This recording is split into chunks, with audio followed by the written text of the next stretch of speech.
tie-dye reader. Acorn was a little wild. Written by Jen Arena. Illustrated by Jessica Gibson. Read by tie-dye reader Kristie.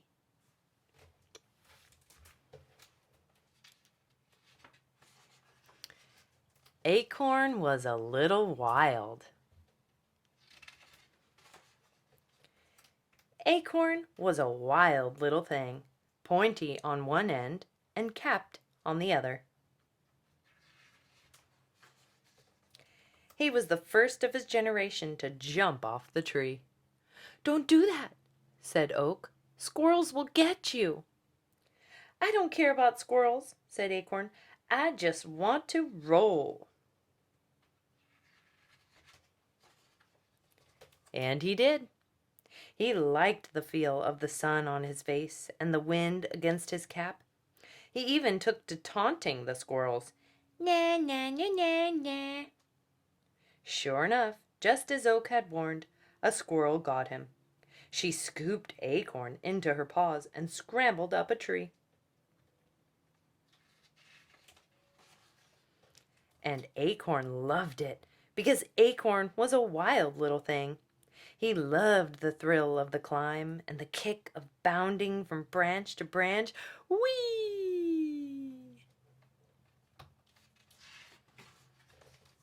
Then the squirrel took a nibble of Acorn.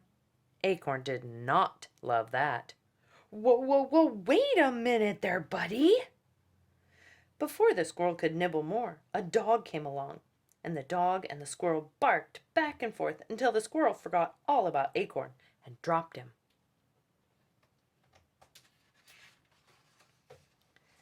And the rush, man, the rush of falling from the tree, it was even better than when Acorn had jumped that first time from Oak. Acorn hit the ground and rolled down the hill. Look, no hands!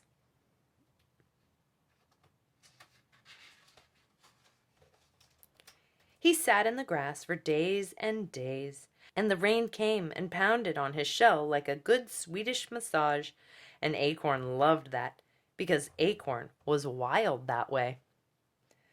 "Ooh, a bit to the right, please."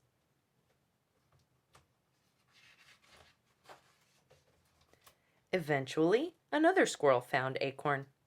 "Let's go, go, go!" Acorn cheered. "I want to feel the wind against my cap." But the squirrel didn't carry him up a tree.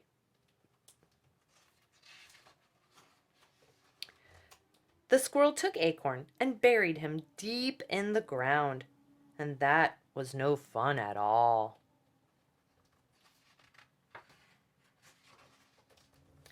But after a while, Acorn noticed cool things going on down there. The worms were so chill, wiggling around and tickling him as they passed, and Acorn laughed when they did, because even underground, Acorn was still a little wild. Acorn had a lot of time to think in the dark. He felt as if he were changing. He didn't quite understand, because he'd been the same wild little Acorn for so long. But changing was an adventure, so Acorn was all in. After a while, Acorn found himself stretching and pushing hard, and then he felt the sun for the first time in ages. Acorn had grown out of his cap and popped right up through the ground. And it was so cool. He liked it so much, he put down a few more roots and kept on growing. Day after day, week after week, month after month, year after year.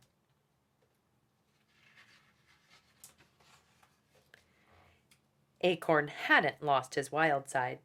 Sometimes he shook his leaves after a summer storm, and Rumble laughed when the squirrels got all wet. And if a fox peed on his trunk, he dropped a stick on its noggin. Dink! He never told another acorn, "Don't do that." He always said, "Go for it."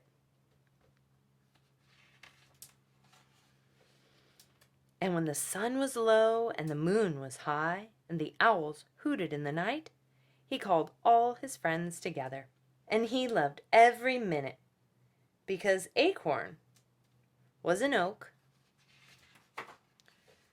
but still a little wild inside.